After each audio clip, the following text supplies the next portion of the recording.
Hey guys, I might be having a little live streaming issue, so we'll double check that I am live streaming in a minute, because I did a live stream for about 15 minutes earlier on, and it's not showing on Facebook, and it's not allowing me to download anything from Be Live, which is the second time that has happened in this 30-day challenge. Now, I'm not sure what it is. Not sure if is it something I'm saying.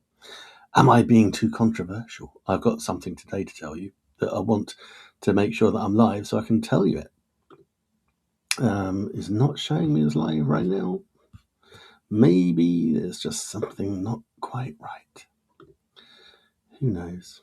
Who knows? We can but hope. But it's a shame, because if not, I'm going to have to record it and show it to you later. Or maybe, actually, I just need to ditch Be Live. Maybe it's just not working. Crazy. This is so annoying. I wonder why.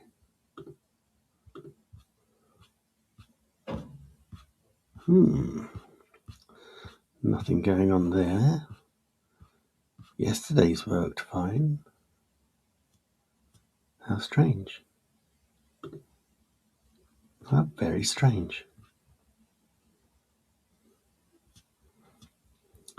It's a bit annoying, to put it mildly.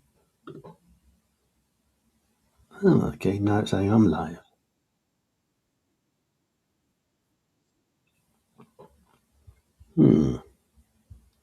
Well, let's just plough on and see what happens. Listen, here's the thing. Right, I did not expect this to happen to me today, but we're interviewing each other, right? In the 30-day challenge, we're interviewing each other. I always give a copy of what we record, or of the recording. When I download it, I always give the person I'm interviewing the recording. Why wouldn't I? I think it's ours, because it's two of us. We've not got anything written down. You'd like to think you don't need to. But something happened to me today that changed my view on that, and it really shook me, because what happened was I had a notification from YouTube telling me that I had got a copyright strike against me. If you get 3 of those, you're out. They will shut down your channel, not necessarily just your channel, but all the other channels associated with it. So if you've got so you get a Gmail email, then you're going to get a YouTube channel, and you can have multiple YouTube channels. You can set them up under one Gmail.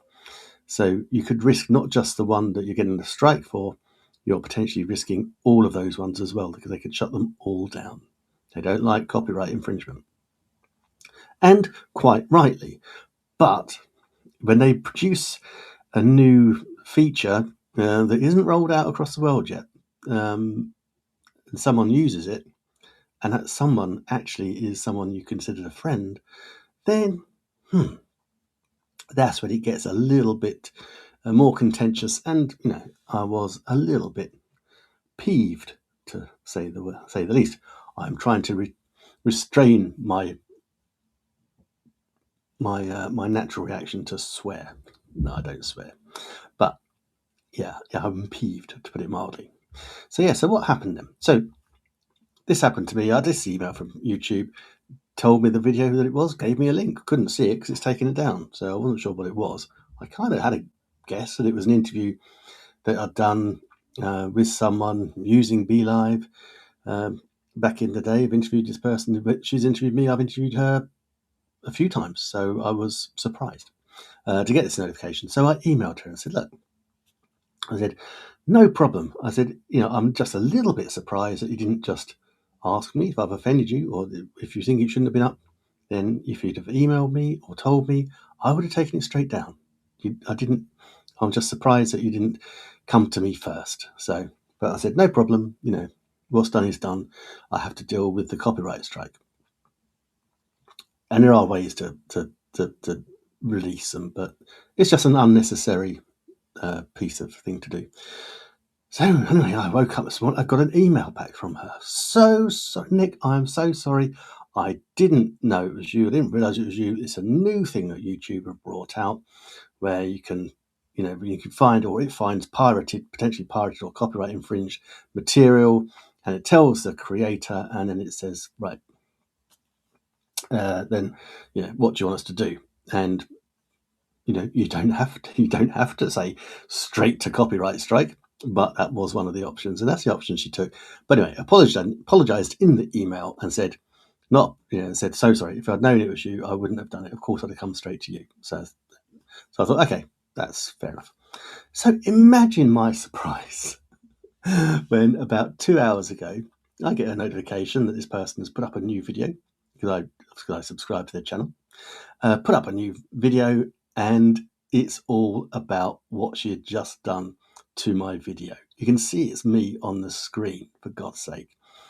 And so she's busy saying, I could have said, here, take 7 days, but I went straight for it. It's an option to go straight for copyright infringement if someone's going to be a jerk and steal my stuff. And I'm thinking, whoa, lady, I've never stolen your stuff.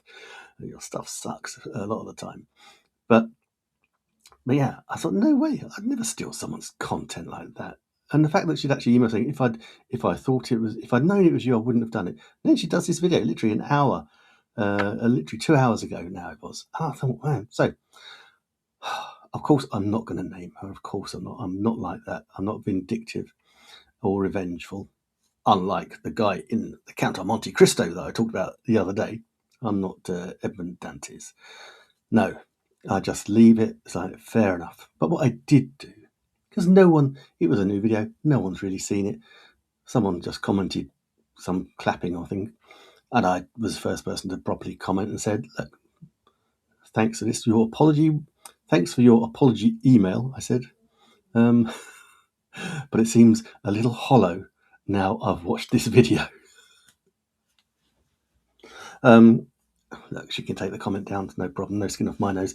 But it did make me realise that there is actually quite a serious point behind this. And I slipped it into ChatGPT. Now, I know ChatGPT is not a solicitor, it's not a lawyer, but it can give you some good advice. So we can try and mitigate this sort of stuff. So please do just type in who owns a copyright on a live stream if you're hosting it. And basically, there's some nice, easy things we can do.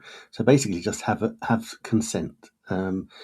It came back to me that under UK, basically the owner of the stream owns a copyright, but the person they're interviewing also has a copyright on their element of it. So you still can't use it theoretically without their consent. So all we need to do is just to put a little bit of consensual text together. I say all we need to do. I'm just thinking to try and mitigate all this stuff. And it's the first time anyone's ever done this to me, and I've interviewed a lot of people. But yeah, I think just maybe we just need to be a little bit aware and just have a little message, a little DM, just to say, just confirm we're going to do the live stream. I will send you a copy of it because I will send them a copy of it. In my eyes, we both own the copyright, and you can use it for whatever means and purposes that you want to, and I will use it for whatever means I want to. So we both have joint copyright. If you say yes and answer back to yes, I agree, or something like that, that should resolve any issues going forwards. However, over the course of time, this was 2021. This live stream interview took place, and it just got flagged yesterday on this new little thing that YouTube can do. This new thing that is brought out. So 5 years ago, who can remember? I remember doing several interviews. In 2021, I did hundreds. In fact, I got my one. I was notified of my 1,000th broadcast using BeLive today, which is nice. I've actually done loads more because we had to reset it about 6 months in.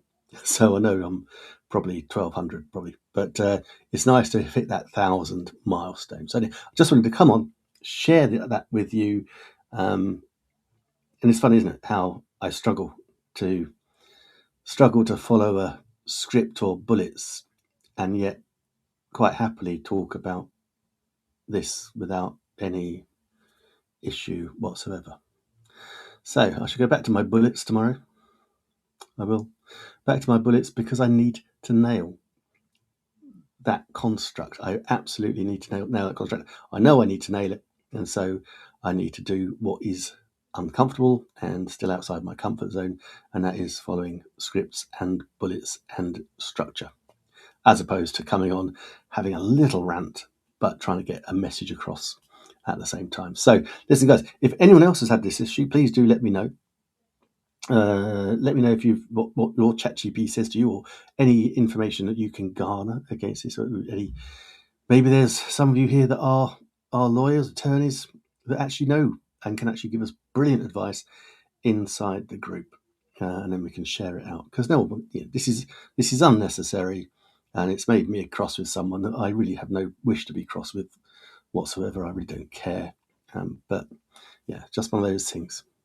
It's funny, I can go from 0 to 1,000 and back to 0 again in about 2 seconds. And that is probably the best way to handle it. Don't let other people rattle your cage. Things happen. Just deal with it, move on, and don't give a shit. Take care.